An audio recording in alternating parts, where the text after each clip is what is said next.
வணக்கம் நண்பர்களே. 19/10/2022 ஆஃப்டர்நூன் நடந்த டெட் பேப்பர் 1க்கான ஆன்சருக்கு இந்த வீடியோவில் பார்க்க போகிறோம். இதுக்கு முன்னாடி நம்ம இதே மாதிரி மொத்தம் 11 வினாத்தாள்கள் பார்த்துருக்கோம். இது 12வது வினாத்தாள். இதோட 2022 நடந்த எல்லா கேள்விகளுக்கான ஆன்சர் கீயும் முடியுது. இதுக்கு அடுத்து நாளிலிருந்து என்ன பார்க்க போகிறோம் அப்படின்னா, டெட்டு பேப்பர் 2ல் நடந்த எல்லா கொஷினுக்குமான ஆன்சர் கீயும் நம்ம இதே மாதிரி பார்க்க போகிறோம்.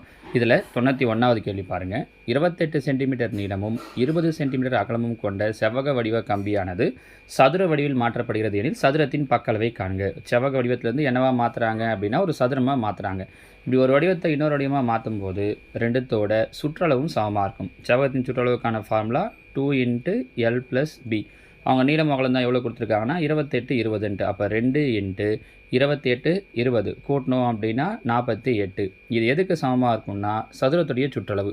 சதுரத்துடைய சுற்றளவு 4A. அப்போ 4 × A கேன்சல் பண்ண முடியும் பாருங்கள். 1 2 2 4 1 2 2 4 4 2 8. அப்போ இந்த பக்கம் 24, இந்த பக்கம் A. அப்போ ஏவோட வேல்யூ 24 சென்டிமீட்டர். அவங்க பக்க அளவு தான் கேட்டிருக்காங்க. So answer 24 centimetre. சரியா? 92 சுருக்குகன்னு கேட்டிருக்காங்க. இதில் பாருங்கள், எல்லாத்துலேயும் பேஸ் எப்படி இருக்குன்னா சமமாக இருக்குது. எல்லாத்துலேயுமே பேஸ் 3 தான் இருக்குது. அப்போ பவரில் இருக்கிறதெல்லாம் அப்படியே ஆடோ சப்போ பண்ணிக்கலாம். இங்கே மேலே பாருங்கள் 6 - 3 + 4.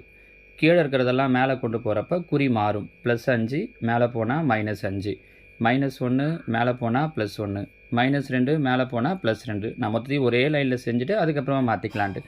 இப்போ பாருங்கள், ப்ளஸ் எல்லாம் கூட்டுங்க. 6 4 10, 11 1 2 13.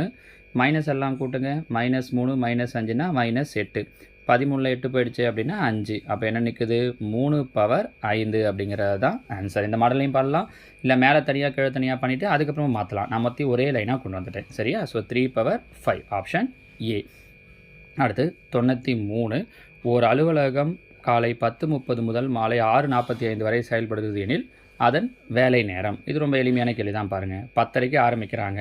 10:30க்கு ஆரம்பிக்கிறாங்க அப்படின்னா 11:30 12 12 மணி வரைக்கும் 1.5 மணி நேரம். கரெக்டாக? அவங்க ஆன்சர் கொடுக்கும்போது எல்லாத்தையுமே எதில் கொடுத்துருக்காங்கன்னா நிமிடத்தில் கொடுத்துருக்காங்க. அப்போ நாமளும் ஒன்றா நிமிடத்தில் மாற்றலாம். அப்போ 1 மணி நேரம் 30 நிமிஷம் அப்படின்னும் போது 60 ஒரு 30, இது ஒரு 90 நிமிஷம். 12 மணிக்கு அப்புறம் சாயந்தரம் 6:45 வரைக்கும் செயல்படுது. 6 மணி 45 நிமிஷம் வரைக்கும். அப்படின்னா 6 6 36, இது ஒரு 360 ஒரு 45 ஆட் பண்ணிங்க அப்படின்னா 405. மொத்தமாக கண்டுபிடிச்சிட்டு கூட நீங்கள் நிமிஷமாக மாற்றிக்கலாம். நான் இது கொஞ்சம் ஈஸியாக இருக்குன்றதால இப்படி மாற்றிருக்கேன். அப்போ அப்படின்னா மொத்தம் எவ்வளோ நேரம் செயல்படுது அப்படின்னா 495 நிமிடம். Answer B. 94. ஒரு நிலமானது சாய் சதுர வடிவில் உள்ளது. நிலத்தின் சுற்றளவு 160 மீட்டர் மற்றும் அதன் ஒரு மூலைவிட்டத்தின் அளவு 48 மீட்டர் எனில் பரப்பளவை காண்க. பாருங்கள், சாய் சதுர வடிவம் சொல்லியிருக்காங்க. அதனுடைய சுற்றளவு எவ்வளோ சொல்லியிருக்காங்கன்னா 160. நமக்கு தெரியும் சதுரம் மாதிரியே தான் சாய் சதுரத்துக்கும் 4 பக்கமும் சமம். அப்போ 4 பக்கமும் சமம். அப்போ 4A தான் 160. அப்போ ஒரு பக்கம் என்னவாக இருக்கும் அப்படின்னா 40 இருக்கும். சாய் சதுரத்துடைய ஒரு பக்க அளவு 40. ஒரு மூலைவிட்டம் 48ன்னு சொல்லியிருக்காங்க. அப்போ இதோட மூலைவிட்ட அளவு 48. நமக்கு இன்னொரு மூலைவிட்டம் தெரியணும். நடுவில் இப்படி ஒரு கோடு போட்டோம்னா இங்கே பாருங்கள், இது என்ன ஷேப்பில் வரும் அப்படின்னா ஒரு செங்கோண முக்கோணம். நம்ம இப்படி எடுத்துக்கலாமே, ஒரு செங்கோண முக்கோண வடிவத்தில் வரும். இதில் ஒரு பக்கம் பார்த்தீங்க அப்படின்னா 40, இன்னொரு பக்கம் 48 கிடையாது, அதில் பாதி 24. நடுவில் வர இதை கண்டுபிடிச்சோம் அப்படின்னா அது மூலைவிட்டத்தில் பாதியாக இருக்கும். அதுக்கப்புறம் நாம் அதை டபுள் ஆகிக்கலாம். அப்போ பாருங்கள், 90 டிகிரின்னும் போது அது என்ன 90 டிகிரின்னும் போது நமக்கு என்ன தெரிஞ்சிச்சுன்னா கர்ணம் தெரிஞ்சிச்சு. இந்த பாருங்கள், 90 டிகிரி ஆப்போசிட்டில் இந்த 40 தெரிஞ்சிச்சு கர்ணம். நம்ம இன்னொரு பக்கம் இதை தான் கண்டுபிடிக்க போகிறோம். அப்போ தேவைன்னா 40 ஸ்கொயர் பண்ணோன்னா 1600. ஏற்கனவே நிறைய வீடியோஸில் இந்த பிதாகரஸ் தேற்றத்தை யூஸ் பண்ணி பார்த்துருக்கோம். சரியா? 24 ஸ்கொயர் பண்ணோம் அப்படின்னா 576. அப்போ ரெண்டுத்தையும் மைனஸ் பண்ணுறோம் அப்படின்னா 1024. 1024ன்றது எதோட ஸ்கொயர் அப்படின்னு பார்த்தோன்னா 32ஓட ஸ்கொயர். கரெக்டாக? அப்போ இந்த மூலைவிட்டத்தோட பாதி என்னவாக இருக்கும்னா 32ஆக இருக்கும். முழு மூலைவிட்டம் வேணும் அப்படின்னும் போது 32 × 62 64. ஸோ ஒரு மூலைவிட்டம் 48, இன்னொரு மூலைவிட்டம் 64. அவங்க கேட்டிருக்கிறது அந்த சாய் சதுரத்தினுடைய பரப்பளவு. சாய் சதுரத்தின் பரப்பளவுக்கான ஃபார்முலா ஏற்கனவே நம்ம அந்த பரப்பளவுக்குலாம் தனியாகவே சொல்லியிருக்கோம். 1/2 × d1 × d2. அப்போ 1 2 2 4 4 2 8. அப்போ 24 64 பெருக்கணும் அப்படின்னா முடிஞ்சிச்சு. 24 64 பெருக்கிறோம் அப்படின்னா 1536. இது இருக்குது பாருங்கள், 1536 மீட்டர் ஸ்கொயர். ஓகேவா? இதில் என்னென்னா ஒரு மூலைவிட்டம் கொடுத்துட்டு இன்னொரு மூலைவிட்டம் நம்ம கண்டுபிடிக்க வேண்டியது இருக்குது. பக்க அளவு தெரிஞ்சு அதிலிருந்து கண்டுபிடிக்கிறது. இதை ஒரு தனி கொஸ்டினாக கூட கேட்கலாம். இன்னொரு மூலைவிட்டம் என்ன அப்படின்னு சொல்லிட்டே கூட. அடுத்து 95 பாருங்கள். காலத்தை அளக்கும் கடிகாரங்களை பற்றிய படிப்பிற்கு என்ன பெயர்? கடிகாரங்களை பற்றி காலத்தை அளக்கக்கூடிய கடிகாரங்களை பற்றிய படிப்புக்கு ஹாராலஜி அப்படின்னு பேர். 6th புக்கில் கொடுத்துருக்காங்க. அதில் தான் இங்கே நமக்கு கேட்டிருக்காங்க. ஹாராலஜி ஞாபகம் வச்சுக்கோங்க. அடுத்தது முதல் 20 இயல் எண்களின் கூடுதல். ஏழுங்களுடைய கூடுதல் கண்டுபிடிக்கிறதுக்கு ஃபார்முலா n × n+1/2 10th புக்கில் இருக்காது. அப்போ 20ன்னும் போது 20 × 20 + 1 21/2 2 2 2 20 10 21 பெருக்கணும் அப்படின்னா 210. சரிங்களா? So 96க்கான answer. 97 ஒரு உருளை வடிவமுள்ள பாதை சமன்படுத்தும் கருவியை கொண்டு பாதை சமன்படுத்தப்படுகிறது. அதன் உயரம் 3 மீட்டர், அதன் சுற்றளவு 66.4 சதுர சென்டிமீட்டர் எனில் 8 சுற்றுகளில் எவ்வளவு பரப்பளவை சமப்படுத்த முடியும்? ஆக்சுவலாக அதில் கொஷினில் தப்பு இருக்குது. என்ன பண்ணியிருக்காங்க அப்படின்னா சுற்றளவுன்னு சொல்லிட்டு 26.4 சதுர சென்டிமீட்டர்னு சொல்லியிருக்காங்க. சுற்றளவுன்னு சொல்லியிருக்கக்கூடாது. இங்கே அவங்க என்ன சொல்லியிருக்கணும்னா பரப்பளவுனோ இல்லை இங்கிலீஷில் பார்த்தீங்க அப்படின்னா இங்கிலீஷில் கரெக்டாக கொடுத்துருக்காங்க. அதோடைய கர்வ்டு சர்ஃபேஸ் ஏரியா அப்படின்னு சொல்லியிருக்காங்க. சிஎஸ்ஏ அப்படிங்கிறத சொல்லியிருக்காங்க. இதையும் கூட சிஎஸ்ஏ கூட சொல்லிட்டாங்க அப்படின்னா நம்ம அதுலேருந்தே டேரெக்டாக ஆன்சரை போட்டுடலாம். எப்படி பார்க்க போனாலும் தமிழ் மீடியத்தில் கொஷினில் தப்பு இருக்குது சுற்றளவுங்கிறது. இங்கிலீஷில் கர்வ்டு சர்ஃபேஸ் ஏரியா அப்படின்னா நமக்கு வேலையே ஈஸி ஆகிடுச்சு. இது என்னென்னா அந்த உருளையை கொண்டு பாதையை 8 சுற்றில் எவ்வளோ சமப்படுத்த முடியும் அப்படின்னு கேட்டிருக்காங்க.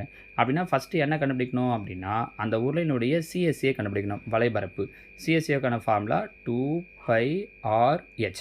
இங்கிலீஷில் சொன்னதுபடி பார்த்தா அவங்க சிஎஸ்ஏவை டைரெக்டாகவே கொடுத்துட்டாங்க 26.4 இன்ட்டு நம்ம என்ன மட்டும் பண்ணால் போதும் அப்படின்னா 8 சுற்று அப்படிங்கிறதால இன்ட்டு 8ஆல் மல்டிப்ளை பண்ணோம் அப்படின்னாலே போதும். 8ஆல் மல்டிப்ளை பண்ணோம்னா 8 நாங்கள் 32 3 3 18 21 2 16 2 8 16 2 18ன்னு வந்துடும். 8 48 51 மீதி 5 8 16 5 21 அதாவது 211.2 அப்படின்னு ஆன்சர் வந்திருக்கும். எங்கே இருக்குன்னா ஆப்ஷன் டியில் இருக்குது இங்கிலீஷில் கொடுத்ததுபடி பார்த்தா. தமிழ் ஆனால் அவங்க என்ன வார்த்தை கொடுத்துட்டாங்கன்னா சுற்றளவுன்னு சொல்லிட்டதால் இந்த கேள்விக்கு அவங்க ஆப்ஷன் கொடுக்கும்போது ஸ்டார் போட்டு கொடுத்துட்டாங்க. தமிழ் படி கண்டுபிடிக்க முடியாது. ஆனால் இங்கிலீஷில் கரெக்டாகவே கொடுத்துருக்காங்க. இதில் இந்த ஹைட்டுங்கிறது நமக்கு யூஸ் ஆகவே ஆகாது. ஏன்னா டைரெக்டாகவே அவங்க சிஎஸ்ஏ கொடுத்ததால். ஸோ இங்கிலீஷ் படி நம்ம கொஷினை எடுத்துக்கிட்டோம் அப்படின்னா ஆன்சர் டி. தமிழில் தப்பாக இருக்குன்றதால அவங்க ஸ்டார் போட்டு கொடுத்துட்டாங்க. சரியா? அடுத்தது 98 ஆகிய எண்களால் மீதியின்றி வகுப்படும் மிகச்சிறிய வர்க்க எண் என்ன அப்படின்னு கேட்டிருக்காங்க. அப்படின்னா என்ன பண்ணணும் அப்படின்னா முதல்ல கொடுத்த நம்பருக்கு எல்லாம் பார்த்தீங்க அப்படின்னா நம்ம எல்சிஎம் கண்டுபிடிக்கிறதுக்கு என்ன ப்ராசஸ் பண்ணுவோமோ அதையே செய்யணும். இதில் ஆப்ஷன்லேருந்து கண்டுபிடிக்கலாமா சார் அப்படின்னா ட்ரை பண்ண முடியும். கட்டாயம் ஆப்ஷன்லேருந்து ட்ரை பண்ணலாம். எப்படின்னா அவங்க கேட்டிருக்கிறது வர்க்க எண், கொடுத்துருக்கிற எல்லாமே வர்க்க எண்ணாக இருக்குது. சரியா? அடுத்தது ஒரு வாய்ப்பாடாக பார்க்கணும். 2ஆம் வாய்ப்பாட்டில் வருதானா எல்லாமே 2ஆம் வாய்ப்பாட்டில் வருது. 3ஆம் வாய்ப்பாட்டில் வருதான்னு பார்த்தோன்னா 1600 3ஆம் வாய்ப்பாட்டில் வராது, 400 3ஆம் வாய்ப்பாட்டில் வராது. அப்போ இது 2 கிடையாது அப்படின்ற முடிவுக்கு வந்துடலாம். அடுத்ததாக 4 ரெண்டுமே 4ஆம் வாய்ப்பாட்டில் வரும். 9ஆம் வாய்ப்பாடை பார்த்தீங்கன்னாலும் 900 வரும், 3600 வரும். 18 9 2 18 பிரிக்கலாம். 36 4 9 36ன்னு பிரிக்கலாம். 60 அதே மாதிரி 3 60ன்னு பிரிக்கலாம். ஸோ எப்படி பிரித்தாலும் இந்த 900ம் 3600ம் ரெண்டுத்தோட வாய்ப்பாட்லேயும் வரும். இருக்கிற எல்லா நம்பருடைய வாய்ப்பாட்லேயுமே 900ம் வருது, 3600 வருது. அப்போ தான் நம்ம என்ன பண்ணுறோன்னா மிகச்சிறிய முழு வர்க்க எண் சொல்லியிருக்காங்க இல்லையா? அப்போ இது ரெண்டுத்தில் எது சின்னதோ அப்போ அதுதான் ஆன்சராக இருக்கும். ஸோ இந்த கேள்வியோடைய ஆன்சர் 900 இப்படின்ற முடிவுக்கு வரலாம்.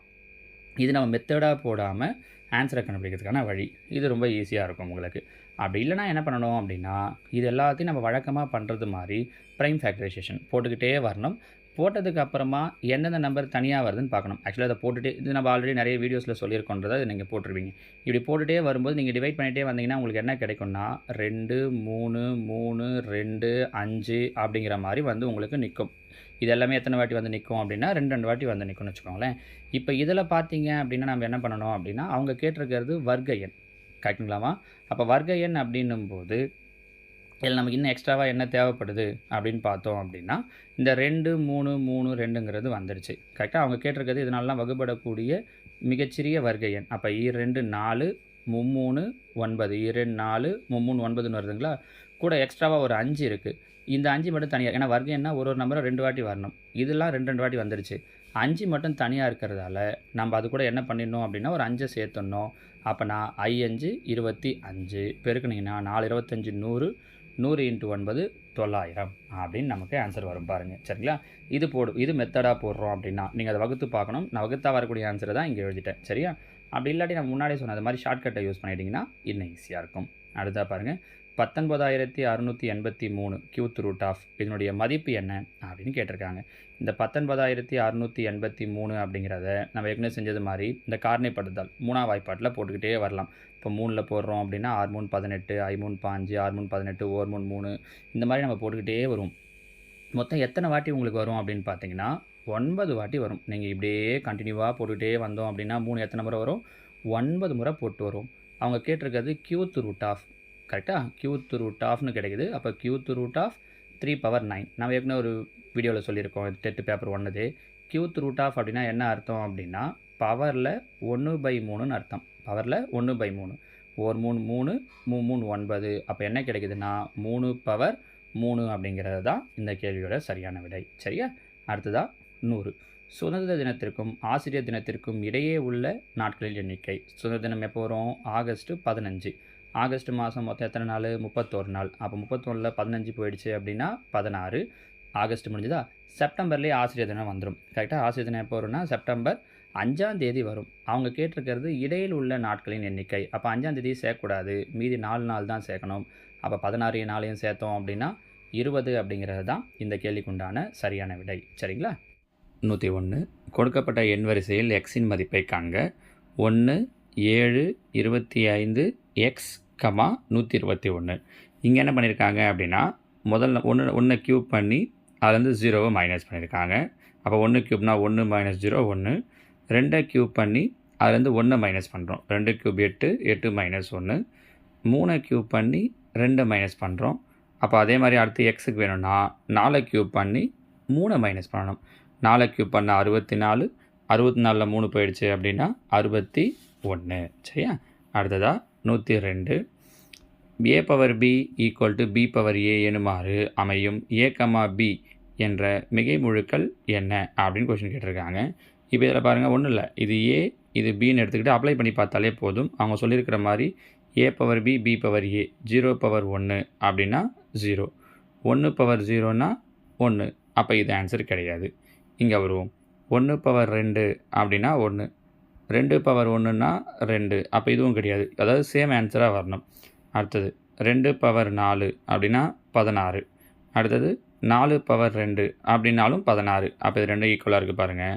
So answer C. சரிங்களா? ஒன்றத்தோட பவரில் இன்னொரு நம்பரை போட்டு பார்க்கணும். மாற்றி மாற்றி போடும்போது ஆன்சர் ஈக்குவலாக வந்தால் முடிஞ்சிச்சு. அடுத்தது 103.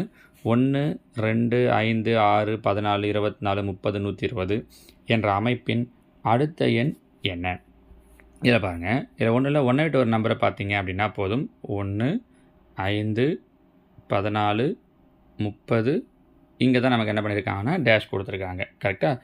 என்ன பண்ணியிருக்காங்க அப்படின்னா இங்கே முதல் நம்பர் 1, அது கூட 4 கூட்டணும் அப்படின்னா அடுத்த நம்பர் 5 கிடைக்குது. அதாவது 1 விட்டு ஒரு நம்பரில்.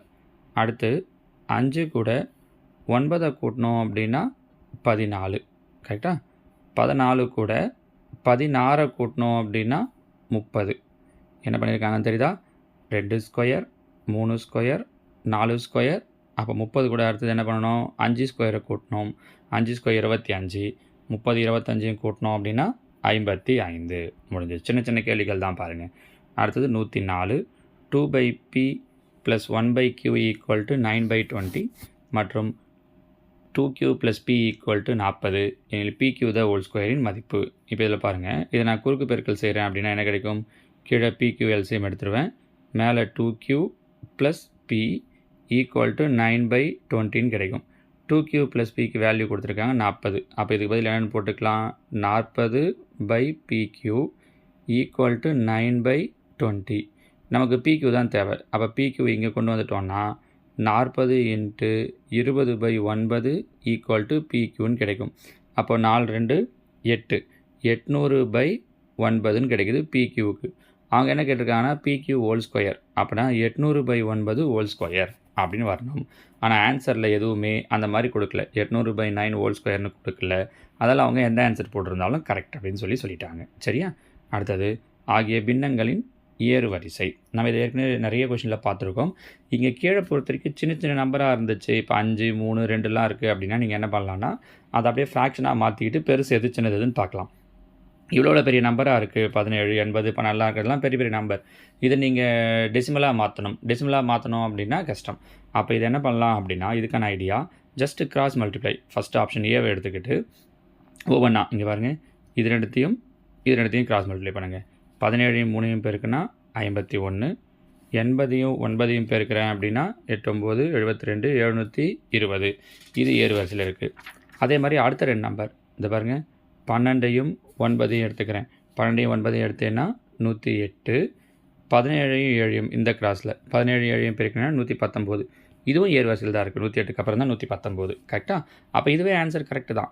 முதல்ல எடுக்கும்போதும் ஏறு வரிசை வரணும், அடுத்த ஜோடி எடுக்கும்போது ஏறு வரிசை வரணும், 4வதாக ஒரு செட் இருக்குது அப்படின்னா அதை எடுக்கும்போது ஒரு ஏறு வரிசை வரணும். அப்படி வந்துச்சு அப்படின்னா எல்லாமே ஏறு வரிசையில் தான் இருக்குன்னு போட்டுடலாம். நீங்கள் அடுத்தடுத்த செட்டில் பார்த்தீங்கன்னா உங்களுக்கு இந்த மாதிரி வராது. சரிங்களா? டிவைடில் சின்ன சின்ன நம்பராக இருந்தால் அதை டெசிமலாக மாற்றிக்கோங்க. அப்போ நீங்கள் ஏறு வரிசை சொல்கிறது உங்களுக்கு ஈஸியாக இருக்கும். இது இங்கே டினாமினேட்டரில் பெரிய பெரிய நம்பராக இருக்கே அப்படின்னா அப்போ டெசிமலாக மாற்றுறது கஷ்டம். அப்போ இந்த ஐடியாவை ஃபாலோ பண்ணிக்கோங்க. சரியா? அடுத்ததாக 106 என்ற அமைப்பின் பொது வடிவம். இதில் பார்த்தீங்க அப்படின்னா 0 3/5 4/3 15/7 கொடுத்துருக்காங்க இல்லையா? கீழே இருக்கிற ஒரு ஆன்சராக வரும். n² option ஏவில் n² - 1/n+3. n-க்கு பதில் 1ன்னு போட்டிங்கன்னா 1² - 1 0/1 + 3 4. n-க்கு 1ன்னு போட்டிங்க அப்படின்னா 2ன்னு போட்டிங்கன்னா 4 - 1 3 2 3 5. n-க்கு 3ன்னு போட்டோன்னா 9 - 1 8 3 + 3 6. 4ன்னு போட்டோன்னா 16 - 1 15 4 3 7. பாருங்கள் 0/4 0 3/5 8க்கு 6 அடிக்கலாம். 4 2 8 3 2 6 4/3 15/17. அதை தான் கொஷனில் கொடுத்துருக்காங்க பாருங்கள். ஸோ ஆன்சர் ஏ தான் இந்த கேள்விக்கு உண்டான சரியான விடை. மற்ற ஆப்ஷனில் நீங்கள் இந்த மாதிரி அப்ளை பண்ணி பார்த்தீங்க n-க்கு 1 2 3 4ன்னு போட்டிங்கன்னா மேலே கொடுத்துருக்க சீரீஸ் வராது. சரியா? அடுத்ததாக கீழே கொடுக்கப்பட்டுள்ள விவரங்களுக்கு வீச்சு காண்க. இது முன்னாடியே சொல்லியிருக்கோம். வீச்சு அப்படின்னா என்ன ஃபார்முலானா L - S. அதாவது பெரிய நம்பர்லேருந்து சின்ன நம்பரை மைனஸ் பண்ணணும். இருக்கிறதுல பெரிய நம்பர் எது? 38 - S. இருக்கிறதுல சின்ன நம்பர் எது? 25. அப்போது 38லேருந்து 25 மைனஸ் பண்ணேன்னா 13. ஆப்ஷன் சி தான் இந்த கேள்விக்கு உண்டான சரியான விடை. ஓகேவா? அடுத்ததாக 108. How many triangles are there? இந்த படத்தில் மொத்தம் எத்தனை முக்கோணங்கள் இருக்குன்னு கேட்டிருக்காங்க. பாருங்கள், முதல்ல 1 2 3 4 5 6 7 8. இது வரைக்கும் ஒரு 8 ஆச்சா? அடுத்ததாக பார்த்தீங்க அப்படின்னா இந்த பாதியாக 9 10 11 12 ஆச்சா? அடுத்ததாக இது பாருங்க 13 14 15 16. அப்போ மொத்தமாக எத்தனை ட்ரையாங்கிள்ஸ் இருக்குது அப்படின்னா 16 ட்ரையாங்கிள்ஸ் இருக்குது. முடிஞ்சிச்சு. சின்ன கொஷின் தான். நம்ம அந்த நேரத்துக்கு கன்ஃபியூஸ் ஆகாமல் போட்டோன்னா முடிஞ்சிச்சு. அடுத்தது பியூட்டிஃபுல் என்ற வார்த்தையின் மறைக்குறியீடு கொடுத்துட்டு அதுலேருந்து என்ன பண்ணியிருக்காங்கன்னா மேத்தமெட்டிக்ஸ் அப்படிங்கிற வார்த்தையுடைய மறைக்குறியீடு கேட்டிருக்காங்க. இதில் பாருங்கள் அவங்க என்ன ஐடியாவை யூஸ் பண்ணியிருக்காங்க அப்படிங்கிறத சொல்லிடுறேன். இதில் ஒன்னோட எழுத்து எடுத்திருக்காங்க. BATFL ஒன்னோட ஒரு எழுத்து எடுத்துகிட்டு, ஏன்னா நடுவில் இருக்கிற மற்ற எழுத்துக்கு வேறு லாஜிக் யூஸ் பண்ணியிருக்காங்க. இந்த ஒன்னோட ஒரு எழுத்தை யோசிச்சோம்னா நமக்கு ஆன்சர் கிடச்சிருது. அதனால் நான் இதை மட்டும் உங்களுக்கு எடுத்து சொல்கிறேன். இதில் பாருங்கள், பிக்கு அடுத்து 3 எழுத்து ப்ளஸ் பண்ணியிருக்காங்க. அதாவது அடுத்த 3வது எழுத்து BCDE. பார்த்தீங்களா? CDE 3வது எழுத்து. இந்த ஏவுக்கு நம்ம முதலே சொல்லிட்டேன், ஒன்னோட ஒரு எழுத்து எடுத்திருக்கேன். ஏவுக்கு அடுத்த 4வது எழுத்து BCDE.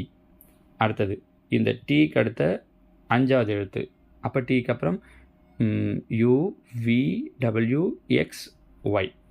அடுத்தது டிஹெச்சா? இந்த எஃப்க்கு அடுத்த 6வது எழுத்து. எஃப்க்கு அடுத்த 6வது எழுத்து பார்த்தீங்கன்னா எஃப்க்கு அடுத்த 6வது எழுத்து எல் வந்துடும். FGHIJKL. கரெக்டாக? அடுத்து இந்த எல்லுக்கு அடுத்த 7வது எழுத்து பார்த்தீங்கன்னா எஸ் வந்துடும். LMNOPQRS 7வது எழுத்து. அப்போ ஃபஸ்ட்டில் தொடங்கி ஒன் அவுட் ஒரு எழுத்து எடுத்துக்கிட்டு 3 4 5 6 7ன்ட்டு அடுத்தடுத்த எழுத்து எழுதியிருக்காங்க. அப்போ இதே மாதிரி அவங்க கொடுத்த இந்த கொஷினுக்கும் மேத்தமெட்டிக்ஸ் அப்படிங்கிறதுக்கும் ஒன் அவுட் ஒரு எழுத்து MTEAIS இது எல்லாத்தையும் எடுத்துக்கிட்டு முதல்ல அடுத்த 3வது எழுத்து 4 5 6 7 8வது எழுத்துன்னு எழுதணும் அப்படின்னா முடிஞ்சிச்சு. இப்போ எம்முக்கு அடுத்த 3வது எழுத்து பார்த்தீங்கன்னா P. அதே மாதிரி டீக்கு அடுத்த 4வது எழுத்து பார்த்தீங்க அப்படின்னா X. ஈக்கு அடுத்த 5வது எழுத்து பார்த்தீங்க அப்படின்னா ஜே. ஏவுக்கு அடுத்த 6வது எழுத்து பார்த்தீங்க அப்படின்னா ஜி. ஐக்கு அடுத்த 7வது எழுத்து பார்த்தீங்க அப்படின்னா பி. எஸ்ஸுக்கு அடுத்த 8வது எழுத்து பார்த்தோம் அப்படின்னா ஏ. அப்போது ஒன்றை விட்ட ஒரு இடத்துல இந்த எழுத்து எங்கே இருக்குதுன்னு பார்த்தீங்கனாலே போதும். நான் உங்களுக்கு நடுவில் இருக்கிறத பற்றி சொல்லலை. நடுவில் இருக்கிறதெல்லாம் அவங்க ரிவர்ஸில் எடுத்திருக்காங்க. நமக்கு ஃபார்வர்டில் இருக்கிறது தான் ஈஸின்றதால் நான் இதை வச்சு உங்களுக்கு எக்ஸ்பிளைன் பண்ணுறேன். அப்போ ஒன்றை விட்ட ஒரு எழுத்தில் பிஎக்ஸ் ஜேஜிபிஏ, பிஎக்ஸ் ஜேஜிபிஏ இந்த ஆப்ஷன் எங்கே இருக்குதுன்னு நீங்கள் கண்டுபிடிச்சிங்க அப்படின்னாலே நம்ம இதோட ஆன்சரை சொல்லிடலாம். ஒவ்வொரு இடத்துலையும் ஒரு சிலது மாறி மாறி இருக்கும். எங்கே தான் உங்களுக்கு கரெக்டாக இருக்கும் அப்படின்னு பார்த்தீங்கன்னா ஆப்ஷன் டியில் தான் இதோடது சரியாக இருக்கும். So answer D. நீங்கள் மீதியை செக் பண்ணி பாருங்கள். சரியா? ஒருவேளை இதுலேயும் 2 ஆன்சர் வந்துடுதுன்னா அப்போ நீங்கள் நடுவில் இருக்கிற மற்ற எழுத்துக்கும் பார்க்கலாம். ஓகே, இங்கே பாருங்கள். 0, 2, 6, 12 என்ற தொடர்வரிசையின் அடுத்த உறுப்பு. இங்கே என்ன சார் பண்ணியிருக்காங்க அப்படின்னா 0 கூட 2 கூட்டினா 2, 2 கூட 4 கூட்டினா 6, 6 கூட 6 கூட்டினா 12, 2, 4, 6. அப்போ அடுத்து 8 கூட்டணும். 12 கூட 8 கூட்டணும் அப்படின்னா 20 முடிஞ்சிச்சு. சரிங்களா? 111 x⁴ + 10x³ + 35x² + 50x + 29 x + 4ஆல் வகுக்க கிடைக்கும் மீதின்னு கேட்டிருக்காங்க. இல்லை x + 4 அப்படின்னா x +4 அங்கே போயிடுச்சுன்னா -4. இது ஓவரில் எக்ஸுக்கு பதில் -4ன்னு அப்ளை பண்ணணும். ஃபஸ்ட்டு பாருங்கள், -4 பவர் 4. இப்போ நான் -4 பவரில் நம்ம ப்ளஸ் பாசிட்டிவ் இது ஈவன் நம்பர் இருக்குது அப்படின்னா ப்ளஸ் ஆகிடும். அப்போ 4 பவர் 4 அப்படின்னா 256. கரெக்டாக? 4 பவர் 4னா 256. அடுத்தது -4 க்யூப். 4 க்யூப் பண்ணோன்னா 64. மைனஸ் இருக்கிறதால பவரில் 3 இருக்கிறதால மைனஸ் ஆகிடும். 64ஐயும் 10ஐயும் பெருக்கணுன்னா 640 ப்ளஸ் 35x². -4 ஸ்கொயர் பண்ணோன்னா ப்ளஸ் 16. 35ஓட 16 பெருக்கணும் அப்படின்னா 560 ப்ளஸ் 50x. எக்ஸுக்கு பதில் -4. அப்போ ப்ளஸ் இன்ட்டு மைனஸ் மைனஸ் 5 20. அப்போது 200 ப்ளஸ் 29. முதல்ல என்ன பண்ணுறோம் அப்படின்னா ப்ளஸ் நம்பரெல்லாம் ஆட் பண்ணிக்கிறோம். 256, 560, 29 மொத்தத்தையும் கூட்டணும் அப்படின்னா என்ன கிடைக்குதுன்னா 845. அடுத்து மைனஸ் நம்பர்லாம் ஆட் பண்ணுறோம். -640 -200 அப்படின்னா -840. அப்போது 845 840 போயிடுச்சு அப்படின்னா ப்ளஸ் 5 தான் இந்த கேள்விக்கு உண்டான சரியான விடை. சரிங்களா? Option B. அடுத்ததாக 112 100 மீட்டர் நீளமுள்ள பாயினை 10 ஆண்கள் 16 நாட்களில் நெய்தனர். எனில் 250 மீட்டர் நீளமுள்ள பாயினை 50 ஆண்கள் செய்ய எத்தனை நாட்கள் ஆகும்? இப்போ இதில் பாருங்கள், அவங்க என்ன சொல்லியிருக்காங்கன்னா 100 மீட்டர் நீளம் இருக்கக்கூடிய பாய். நம்ம இதுக்கு என்ன ஃபார்முலா சொல்லியிருக்கோம் அப்படின்னா PHD/W. Pங்கிறது பர்சன், ஹெச்ங்கிறது ஹவர்ஸ், டிங்கிறது W. இந்த இடத்துல பார்த்தீங்கன்னா 100 மீட்டர் நீளம்ன்றது தான் ஒர்க்கு. அப்போ எவ்வளோ நீளம் அப்படிங்கிறது ஒர்க்கு 100. 10 ஆண்கள், பியோடைய வேல்யூ 10 இன்ட்டு டேஸ் 16 நாட்களில் நெய்கிறார்கள். இப்படி இருந்துச்சுன்னா 250 மீட்டர் நீளம் உள்ள பாயினை, பாயுடைய லென்த்து 250 மீட்டர், 50 ஆண்கள் சேர்ந்து செய்கிறதுக்கு எத்தனை நாட்கள் ஆகும்? டேஸ் என்னன்றது தான் கொஷின். ஓகேவா? இப்போ இதில் பாருங்கள், இங்கே பார்த்தீங்கன்னா 0 0 0 கேன்சல் ஆகிடும். இங்கே இந்த 0 0 கேன்சல் ஆகிடும். 4 5 5 I 5 25. இந்த 5 பக்கத்தில் இருக்கிற 5 இங்கே வந்தால் பெருக்கல்ல வரும். அப்போ 4 5 5 2 5 10, 4 2 8 2 16. அப்போ மீதி இருக்கிறது இங்கே டி, இங்கே 8. ஸோ எத்தனை நாட்கள் ஆகும் அப்படின்னா 8 நாட்கள் ஆகும். Option C. ஓகேவா? அடுத்ததாக 13 என்பதன் மதிப்பு. இதுக்கு ஒரு சின்ன ஃபார்முலா தெரிஞ்சிருக்கணுமா? அந்த ஃபார்முலா தெரிஞ்சால் அது ரொம்ப ஈஸி. ஃபார்முலா என்ன அப்படின்னு பார்த்தீங்கன்னா a³ - b³ equal to a - b into a² plus ab plus b². இந்த ஃபார்முலா தெரியணும். இதில் பாருங்கள், மேலே இருக்கிறது a³ - b³. அப்போ 373 மைனஸ் 273 இன்ட்டு a² 373 ஸ்கொயர், அதான் கீழே இருக்குது பாருங்கள், plus AB 373 into 273 plus b² 273 square. ஆக்சுவலாக இங்கே மேலே என்ன டேர்ம் வரணுமோ அதே டேர்ம் தான் கீழே இருக்குது. அப்போ இது ரெண்டும் கேன்சல் ஆகிடும். ஸோ மீதி இது மட்டும்தான் ஆன்சர். 373 மைனஸ் 273 அப்படின்னா 100. So answer option A 100. So இந்த ஃபார்மில் தெரிஞ்சு அப்ளை பண்ணோன்னா கண்டிப்பாக கீழே இருக்கிறது கேன்சல் ஆகிறது மாதிரி தான் கொடுப்பாங்க. அப்படி கேன்சல் ஆகிடுச்சுன்னா மீதி இருக்கிறத ஈஸியாக ஆன்சர் சொல்லிடலாம் பாருங்கள். ஓகேவா? அடுத்ததாக 114 17³ - 21³ + 4³ இதனுடைய மதிப்பு. இங்கே ஒரு ஃபார்முலா இருக்குது. 8th புக்கில் என்ன சொல்லியிருப்பாங்கன்னா, இஃப் a + b + c = 0, 3 நம்பரை கூட்டும்போது 0 வருது அப்படின்னா அதோட க்யூப்ஸ் எல்லாத்தையும் ஆட் பண்ணுறோன்னா a³ + b³ + c³ எல்லாத்தையும் ஆட் பண்ணுறோன்னா ஆன்சர் 3abc. இங்கே என்ன பாருங்கள், ஏங்கிறது 17, பிங்கிறது -21, சிங்கிறது 4. 17 4 21, 21 - 21 0 வருது பாருங்கள். மூணுத்தையும் ஆட் பண்ணால் 0 வருது. அப்போ மூணுத்தோட க்யூப் வரும்போது என்ன பண்ணால் போதுன்னா 3 × மூணுத்தையும் மல்டிப்ளை 17 × -21 × 4 மூணுத்தையும் மல்டிப்ளை பண்ணிங்க அப்படின்னா முடிஞ்சிச்சு. இப்போ பாருங்கள், இதிலேருந்து ஆன்சர்லேருந்து கூட நம்மளால் சொல்ல முடியும். எப்படி அப்படின்னா மூணுத்தையும் மல்டிப்ளை பண்ணும்போது ப்ளஸ் ஒரே ஒரு மைனஸ் மட்டும்தான் இருக்குது. அப்போ ஆன்சரில் கண்டிப்பாக மைனஸ் வரும். ஸோ ஆப்ஷன் பி வராது. ஆக்சுவலாக டி என்ன கொடுத்துருக்காங்க அப்படின்னா 126. அப்போ அதுவும் வராது, ப்ளஸில் இருக்கிறதால மைனஸில் வரணும். மைனஸில் வரும்போது கூட கடைசி நம்பரை மட்டும் மல்டிப்ளை பண்ணி கூட ஆன்சரை சொல்ல முடியும். எப்படி, லாஸ்ட் நம்பர் மட்டும். இங்கே பாருங்கள், 4 1 4, 4 7 28, 28லேயும் 8 மட்டும் எடுத்துக்கோங்க. 8 3 24. அப்போ லாஸ்ட்டாக என்ன நம்பரில் முடியுது, 4ன்னு முடியுது. இது பாருங்கள் 6ன்னு முடியுது. அப்போ இதுவும் கிடையாது. இதுதான் ஆன்சர். ஏன்னா நீங்கள் இவ்வளோ பெரிய நம்பரை உட்காந்து மல்டிப்ளை பண்ணணும்னா எவ்வளோ டைம் ஆகும்னு யோசிச்சு பாருங்கள். சரிங்களா? இந்த ஐடியா தெரிஞ்சால் நீங்கள் மல்டிப்ளையே பண்ணி பார்க்க வேண்டாம். மைனஸ் வருமா வராதான்றது ஒன்று. லாஸ்ட் நம்பரை மட்டும் மல்டிப்ளை பண்ணி பார்த்து ஈஸியாக சொல்லிடலாம். சரியா? அடுத்ததாக 15. ஒரு கோள வடிவ வளைகுடலில் காற்று ஊர்தப்படும் பொழுது அதன் ஆரம் 20 சென்டிமீட்டரிலிருந்து 24 சென்டிமீட்டராக உயர்கிறது எனில் இரு புறப்பரப்புகளின் விகிதம். அதாவது ஆரம் 20லிருந்து 24 மாறுது. விகிதத்தில் கேட்டிருக்காங்கன்றதால கேன்சல் பண்ண முடிஞ்சால் பண்ணலாம். 5 20, 6 24. அவங்க கேட்டிருக்கிறது புறப்பரப்புடைய விகிதம். கோளத்தோட புறப்பரப்புக்கு ஃபார்முலா 4πr². நம்ம இதில் எதை பண்ண வேண்டியது இல்லைன்னா 4π எடுக்க வேண்டாம். ஒன்றும் இல்லை, பரப்பளவு வச்சு கேட்குறாங்கன்னா ஸ்கொயர் பண்ணிங்கன்னா போதும். கனளவு வச்சு கேட்குறாங்க அப்படின்னா க்யூப் பண்ணிங்கன்னா போதும். அப்போ இங்கே ஸ்கொயர் பண்ணோன்னா 5 ஸ்கொயர் பண்ணால் 25, 6 ஸ்கொயர் பண்ணால் 36. So answer 25:36. ஓகேவா? அடுத்ததாக 116. ஒரு சாய் சதுரத்தின் பரப்பு 120 சதுர சென்டிமீட்டர் மற்றும் ஒரு மூலை விட்டத்தின் நீளம் 16 சென்டிமீட்டர் எனில் மற்றொரு மூலை விட்டத்தின் நீளம், நமக்கு தெரியும் சாய் சதுரத்தின் பரப்பளவுக்கான ஃபார்முலா ½ × d1 × d2. அப்போ ½ d1 தான் எவ்வளோ கொடுத்துட்டாங்கன்னா 16, d2 கேட்டிருக்காங்க. அதே நேரம் பரப்பளவு எவ்வளோ கொடுத்துட்டாங்க அப்படின்னா 120. பாருங்கள், 1 2 2, 8 2 16. பெருக்கில் இருக்கிற 8க்கு வந்துடுச்சு அப்படின்னா வகுத்தல். அப்போ 1 8 8, 1 8 8 மீதி 4, I 8 40. மற்றொரு மூலைவிட்டம் என்னவாக இருக்கும் அப்படின்னா 15 சென்டிமீட்டர். சின்ன சின்ன கேள்வி தான் பாருங்கள். சரிங்களா? அது மாதிரி இதுதான் நம்ம கொஷின் பேப்பருடைய கடைசி கொஷின் பேப்பர். டெட்டு பேப்பர் 1ல் 19 அன்னைக்கு கேட்ட லாஸ்ட்டு கொஷின் பேப்பர் இது. இதுக்கு முன்னாடி ஏற்கனவே 11 கொஷின் பேப்பர் சொல்லியிருக்கோம். மொத்தமாக 12 எக்ஸாம் நடந்தது. இது அதில் 12வது கொஷின் பேப்பர். சரிங்களா?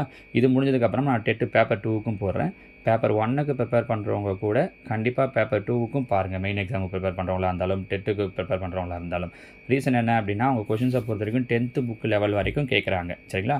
அதுவும் குறிப்பாக இப்போ செகண்ட் கிரேட் எக்ஸாம் மெயின் எக்ஸாமுக்கு ப்ரிப்பேர் பண்ணுறீங்க அப்படின்னா கண்டிப்பாக நீங்கள் அந்த பேப்பர் 2ல் இருக்கிற கொஷின்ஸ் எல்லாத்தையும் கிளியர் பண்ணி பார்த்து வச்சுருக்கணும். ஏன்னா அவங்க அதில் அதே மாடலில் இல்லை அந்த ஐடியாஸை வச்சு தான் கொஷின்ஸ் கேட்பாங்க. சரிங்களா?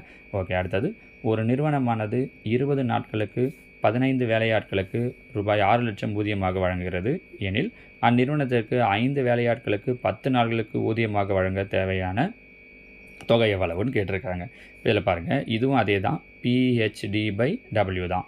இங்கே பாருங்கள், 20 நாட்கள் 15 வேலையாட்கள். அப்போ வேலையாட்கள் 15, நாட்கள் 20. சம்பளன்றது எப்பவுமே இதில் வந்துடும்னா ஒர்க்கில் தான் வரும். PHD/W சொல்லியிருக்கோம் இல்லையா, ஒர்க்கில் வந்துடும். எவ்வளோ லட்சம் சொல்லியிருக்காங்கன்னா 6 லட்சம். 6 லட்சம். சரியா? முழுசாகவே எழுதிக்கோங்க. 6 லட்சம்னு போட்டிங்கன்னா செட் ஆகாது, அதனால் நம்பர் ஆகுதுங்க. அடுத்தது, 5 வேலையாட்களுக்கு 10 நாட்களுக்கு எவ்வளோ ரூபா சம்பளம் தரணும் அப்படின்னு தான் கேட்டிருக்காங்க. நம்ம இந்த W கண்டுபிடிச்சோன்னா முடிஞ்சிச்சு. சரியா? இப்போ கேன்சல் பண்ண முடிஞ்சால் பண்ணுறேங்க. பாருங்கள், 0 0 கேன்சல் ஆகிடும். கரெக்டாக? 15 2 30. நான் அப்படியே 30ஆல் கேன்சல் பண்ணுறேன். 30னா அப்போ 30 60. இது இல்லாமல் 1 2 3 0. 1 2 3 0. இந்த W இங்கே வந்துடும். இந்த 2000 இங்கே வந்துடும். அப்போது பாருங்கள், 2000க்கு ஒரு 3 0. இது இல்லாமல் இங்கே ஒரு 0 4 0. இந்த 2 5 மட்டும் பெருக்குங்க. 2 5 10. அப்போ எவ்வளோ வருதுன்னு பாருங்கள். 1 10 100 1000 10000 லட்சம். 1 லட்ச ரூபா. அப்போது எவ்வளோ சம்பளம் தர வேண்டியது இருக்குது அப்படின்னா 1 லட்ச ரூபா தர வேண்டியது இருக்குது. Option D. ஓகேவா? அடுத்து 118. ஒரு தரவில் அதிக முறை இடம்பெற்றுள்ள உறுப்பின் மதிப்பு. அதிக முறை வரக்கூடிய மதிப்பு எது அப்படின்னு சொல்லி பார்த்தீங்கன்னா முகடு. நிகழ்வு அப்படிங்கிறது எது எத்தனை முறை வந்திருக்கு அப்படின்னு நம்ம சொல்லுவோம். வீச்சுங்கிறது பெரிய நம்பர்லேருந்து சின்ன நம்பரை மைனஸ் பண்ணுறது. மீடியன் அப்படிங்கிறது எண்களை ஏறி வரிசையிலோ இறங்கு வரிசையிலோ எழுதிட்ட பிறகு எந்த நம்பர் நடுவில் இருக்கோ அது மீடியன். முகடு அப்படிங்கிறது தான் எது நிறைய முறை வந்திருக்கோ அது. சரியா? அடுத்தது 119. மாலை 3:30 அளவில் மணிமுள்ளிற்கும் நிமிடமுள்ளிற்கும் இடையே உள்ள கோணம். மணிமுள்ளுக்கும் நிமிடமுள்ளுக்கும் எத்தனை மணிக்கு அப்படின்னா 3:30க்கு. பாருங்கள், இது இங்கே 3 இருக்கும், இங்கே 6 இருக்கும். கரெக்டாக? அவங்க கேட்குறது 3:30ன்னா முள் இந்த இடத்துல இருக்கும். 3க்கும் 4க்கும் நடுவில். நமக்கு தெரியும் இந்த 5க்கு ஒரு நம்பருக்கு நடுவில் இருக்கக்கூடிய டிகிரி 30 டிகிரி. 30, இது ஒரு 30, இது 3ன்றதால் அப்போ பாதியில் இருக்கும் 15. 30, 60, 75. அவங்க கரெக்டாக எத்தனை டிகிரி இருக்கும் அப்படின்னு கேட்டிருந்தா கூட நம்மளால் ஈஸியாக ஆன்சர் சொல்ல முடியும், 75 டிகிரின்னு சொல்லிட்டு. ஆனால் அவங்க ஆப்ஷன் அந்த மாதிரி வைக்காமல் இங்கே பாருங்கள், 0 விட அதிகம் 90 விட குறைவுன்னு வச்சுருக்காங்க. முடிஞ்சிச்சு. குறுங்கோணம் மாதிரின்னு வச்சுக்கோங்களேன். குறுங்கோணமே தான் அவங்க அந்த மாதிரியான ஆப்ஷனாக வச்சுருக்காங்க. அப்போ ஆப்ஷன் ஏ, டைரெக்டாக வேல்யூ வைக்காமல் இந்த மாதிரி வச்சுருக்காங்க. சரியா? அடுத்தது 120. 1, 3, 5 ஆகிய இலக்கங்கள் திரும்ப வருமாறு பயன்படுத்தி உருவாக்கப்படும் இரட்டை இலக்க எண்களின் எண்ணிக்கை. அதாவது யூஸ் பண்ண டிஜிட்டை மறுபடியும் யூஸ் பண்ணலாம். 2 இலக்கம் பாருங்கள், 1 எடுத்துக்கிறேன், 11, 13, 15. 3 எடுத்துக்கிட்டேன்னா 31, 33, 35. 5 எடுத்துக்கிட்டேன்னா 51, 53, 55. அப்போ மொத்தம் எத்தனை எண்களை உருவாக்க முடியும் அப்படின்னா 9 எண்களை உருவாக்க முடியும். சரிங்களா? ஓகேம்மா. இதோட டெட்டு பேப்பர் 1 2022 கேட்ட எல்லா கொஷின் பேப்பர்ஸுக்கும் நம்ம டீட்டெயில்டும் சில இடங்கள்லாம் ஷார்ட்கட்லையும் எப்படி ஆன்சர் பண்ணுறது அப்படிங்கிறதெல்லாம் சொல்லி முடிச்சிருக்கோம். இது எல்லாத்தையும் இன்னொரு வாட்டி ப்ராக்டிஸ் பண்ணி பாருங்கள். பேப்பர் 1 எழுதுகிறவங்களுக்கும் எலிஜிபிலிட்டி டெஸ்ட் எழுதுகிறவங்களுக்கும் யூஸ் ஆகும். மெயின் எக்ஸாம் எழுதுகிறவங்களுக்கும் கட்டாயம் யூஸ் ஆகும். மெயின் எக்ஸாம் எழுதுகிறவங்களுக்கும் சரி, பேப்பர் 1 எலிஜிபிலிட்டி எழுதுகிறவங்களுக்கும் இன்னொரு முக்கியமான விஷயம், பேப்பர் 2ல் இதே மாதிரி என்னென்ன கேட்டிருக்காங்க அப்படின்னு பார்க்குறது. ஏன்னா சிலபஸில் சொல்லியிருக்காங்களே தவிர பேப்பர் 1க்கு 8th வரைக்கும்ட்டு அவங்க கேட்குறப்ப பேப்பர் 2ல் அந்த 10th வரைக்கும் கேட்குறாங்க. இப்போ அதுவும் செகண்ட் கிரேட் மெயின் எக்ஸாமுக்கு அவங்க சொல்லியிருக்கிற சிலபஸே 10th வரைக்கும் சொல்லியிருக்காங்க. அப்போ கண்டிப்பாக பேப்பர் 2ல் வரக்கூடிய கொஷின்ஸுக்கும் இதே மாதிரி ப்ராக்டிஸ் பண்ணி பாருங்கள். நான் அதையுமே உங்களுக்கு அடுத்தடுத்த வீடியோவாக இந்த மாதிரி ஒரு நாளைக்கு 1 அப்படிங்கிறது மாதிரி டெய்லியுமே ஒரு வீடியோஸ் போடுறேன். அதையும் ப்ராக்டிஸ் பண்ணி பார்த்தீங்க அப்படின்னா உங்களுக்கு எக்ஸாம் எழுதுறதுக்கு ரொம்பவே ஈஸியாக இருக்கும். நிச்சயமாக நாம் இந்த முறை எக்ஸாமில் அடிக்கிறோம், ஒரு கவர்மெண்ட் டீச்சராக ஆகிறோம். சரியா? வாழ்த்துக்கள்மா.